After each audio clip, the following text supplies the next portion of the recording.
I want to talk about the drama lesson, which is on page 28 in the GLE 7 book and page 30 in the GLE 8.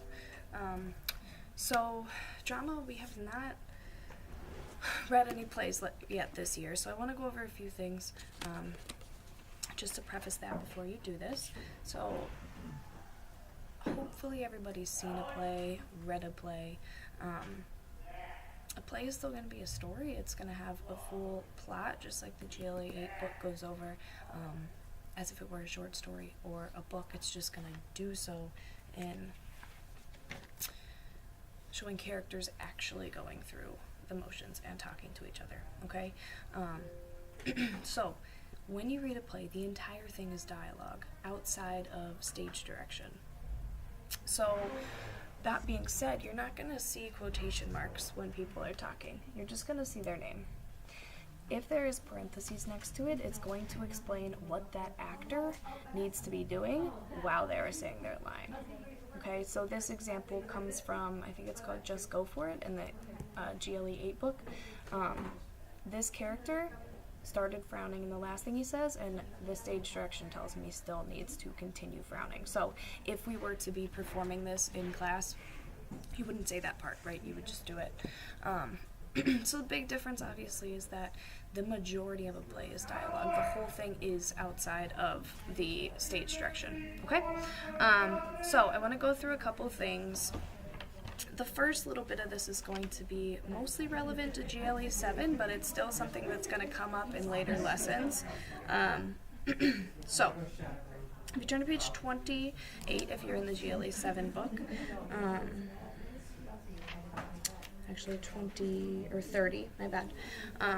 There is a language spotlight at the bottom that says antiquated language.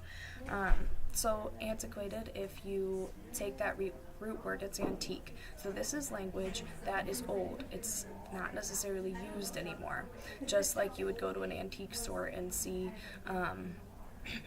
old cameras that nobody uses anymore, or different collectibles that are, at this point, very interesting to people, right? But we're not going to use them on a daily basis. So this language is not used on a daily basis. We went over something similar in the poetry unit, but it's still in the reading, and so it's still something that you have to try to use your context clues to understand. So the GLE 7 book has a Shakespeare play, a passage from a Shakespeare play called Julius Caesar. And so it defines antiquated language as language that was used in the past. The words thou and thee, for example, are antiquated words for the pronoun you. When you see an antiquated word or phrase, use context clues to help you figure out its meaning. Think about how the word or phrase is used in the sentence. Is it a noun, a verb, or a pronoun? Knowing your parts of speech is really important when it comes to figuring out context clues, because that gets you just one step closer. So, in this example, we have Brutus, Caesar, Cassius, Caesar, and a soothsayer talking to each other. And I will tell you now, because this part is not in your example, that a soothsayer is someone who, back during this time, could tell the future. Okay, so knowing this, you can understand this passage a little bit more. Brutus says, a soothsayer bids you beware the Ides of March. Caesar, set him before me, let me see his face. Cassius, follow, come from the throng, look upon Caesar. Caesar, what sayest thou to me now? Speak once again. Soothsayer, beware the Ides of March. So I want you to look at the sayest thou. If I can erase this, I can put it on here as well. Because that is your example of antiquated language, so language that's no longer used. And you need to be able to figure out what it means. Again, if you were in the GLE 8 book, you don't have this part, but the rest of this lesson is going to be directly related to what you have, so.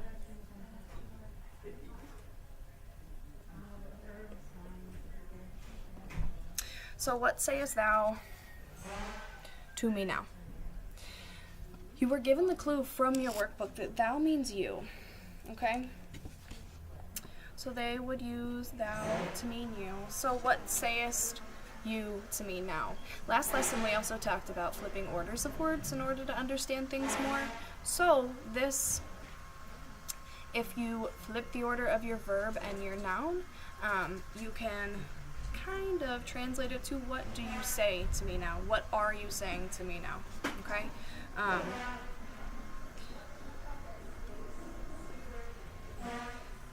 Most of the time, a lot of the things that are being said in these plays are simple. They're things that we can absolutely understand once we decipher the language. Okay, these plays that Shakespeare wrote were put on for the everyday person.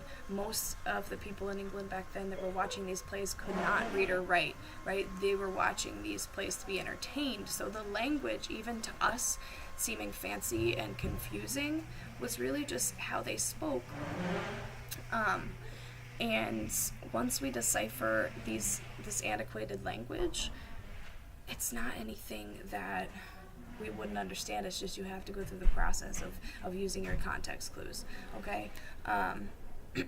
Because, like I said, some of the decisions that are made are also in order to create the same number of syllables in each line, or for words to rhyme, right? Because there's also a sense of poetry to this, just like we talked about in the last lesson. Okay, so moving on to soliloquy, which is a term that both of the GLE 7s and 8s are going to need to know in their lessons. Sorry, I'm realizing I do not have as many resources as I want to have in front of me. So this is the word I'm talking about, soliloquy, okay? It's also going to be on page 30 if you are in the GLE 7 book. In the GLE 8 book, I believe they defined a soliloquy. You have a question, your extended response question, the GLE 8 book is on soliloquy, and they define it on page 32. So page 30 for the 7s, page 32 for the 8s, okay? So a soliloquy is a speech in which a character reveals his or her thoughts and feelings to the audience, but not to the other characters. So these are moments, if you have seen a play where a character might be out in the front of the stage by themselves, and something has just happened and they're sharing their thoughts and feelings on it. Even if there's other characters hanging out in the back, having little conversations you can't hear, even if they're there, the soliloquy is meant for only the audience. The other characters cannot hear it. And you might think in your head, well, I mean, the man's yelling, of course they can hear it. But that's not what it is, right? It's a total aside. It's just that one character sharing their thoughts. Couple modern examples of this. A lot of reality TV shows do something very similar to soliloquy. So like The Bachelor or Jersey Shore is an older one. I think the Kardashians do it maybe. Anytime there's stuff going on and then they're going to have the camera, maybe in a separate room, and one of the people is just kind of describing their thoughts and feelings. That's a great way to understand what soliloquy is. If you've ever watched The Office, they kind of mock that reality TV show aside by having characters from The Office kind of say silly thoughts and feelings outside of their plot on the show. So that's a soliloquy. You are going to be analyzing soliloquy in at least one of the plays that you're reading in the workbook, so I just want to make sure that you understand what that is. One of the most famous ones that is alluded to all the time is in another Shakespeare play called Hamlet, when he does the to be or not to be. That is the question. That is a soliloquy, okay? A lot of times that's referenced in cartoons and other things because it's just so well known at this point. Next thing I want to draw your guys' attention to is irony. So if you are in the GLE 7, you will turn to 30, and then there's a little bit more on irony in the GLE 8, which is on page 31. Okay, so there's two types of irony that you're going to look at when it comes to these plays. The first type is verbal irony, Verbal irony is very, very closely linked to sarcasm. So verbal irony is going to occur when a character says something that is the opposite of what they really mean, right? So if you've had a bad day or something bad happens and you say, oh, that's fantastic, right? You obviously don't mean that it's fantastic, but the people around you know that you're just being verbally ironic or sarcastic and that it's actually terrible, right? You could say this day couldn't be off to a better start. Okay? That's verbal irony. I'm really enjoying hearing the construction while I'm trying to videotape this lesson. Verbal irony. Okay? Dramatic irony is one that we have talked about in class. You might not even really realize it, but dramatic irony is when you as the viewer or the reader have spent time or characters that another character doesn't. You are able to, through third-person omniscient narration, you know something that another character doesn't know, okay? In the book, it's defined as created when the audience knows more than one or more of the characters do.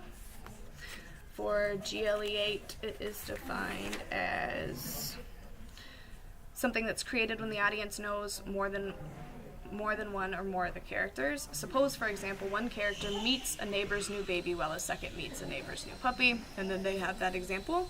But the example I want you guys to think about is in Lamb to the Slaughter, right? So the ending of that story would not have been nearly what it was if it weren't for dramatic irony, because when the police officers are eating the lamb at the end, and they say that the murder weapon has to be right under their noses, and Mary's laughing, we know that it is right under their noses, that they're eating the murder weapon, but they don't.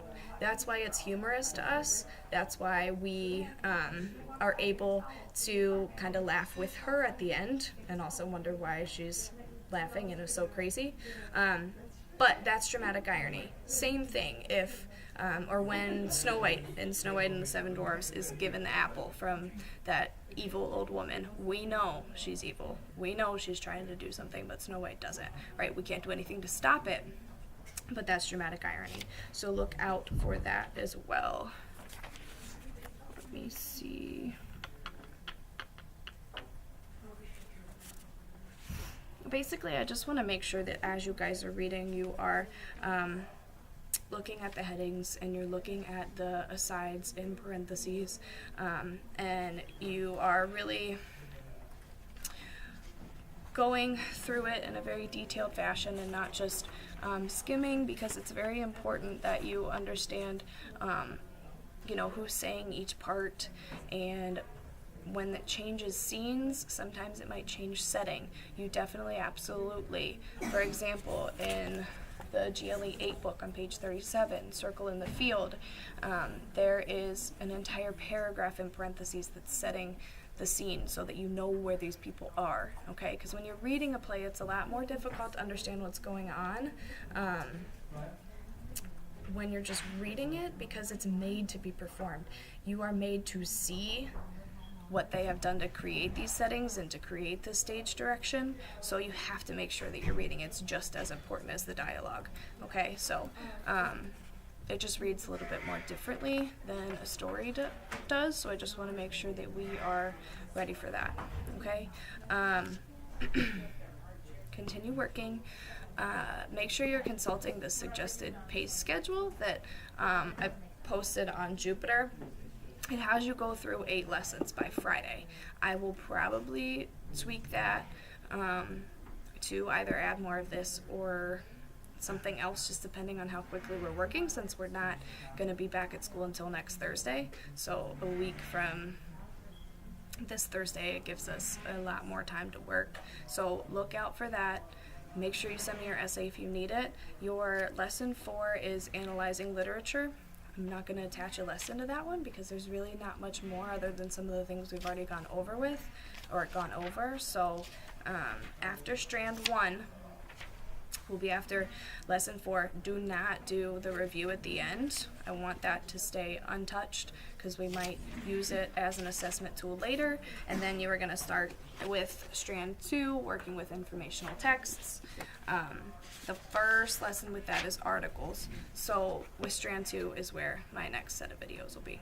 Okay? Happy Monday. See you guys later.